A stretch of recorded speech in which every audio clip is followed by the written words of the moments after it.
Okay ka lang ba? Maayos ba yung pagkakahiga mo? Pag gusto mong mag-iba ng posisyon, ayusin natin, ha? Basta happy thoughts lang muna. Relax ka lang.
Saan, bakit?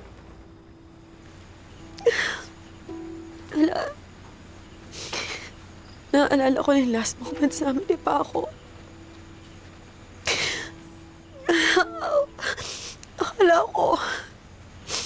Akala ko magiging maayos sa lahat. Yung pala kabaliktaran yung nangyari.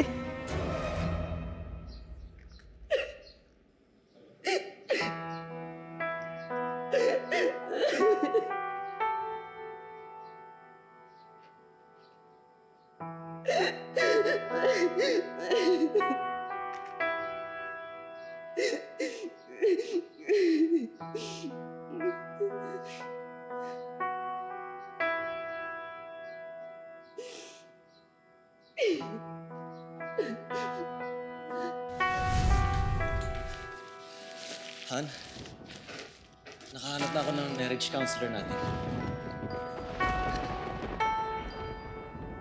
Han? Is there something wrong?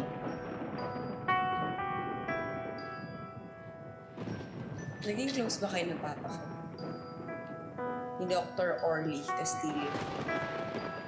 Hindi. Kilala ko lang siya. Anyway, magpapaschedule ako ng first session natin na para... Anong ginawa mo sa papa ko? What? May kinalaman ka ba sa pagkamatay niya?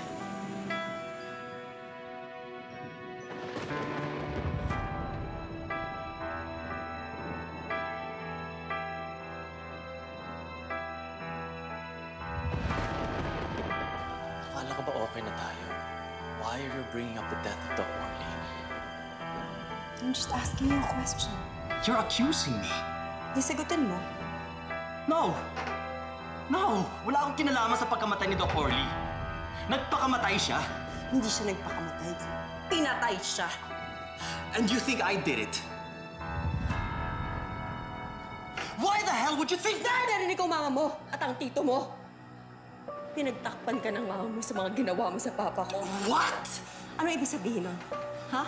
Sabihin mo sa akin, pinatay mo bang papa ko?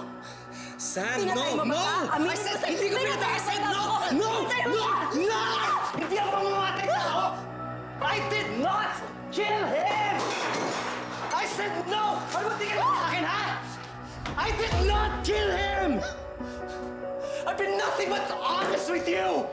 Bakit ka dyan natingin mo sa akin, ha? Ano ba?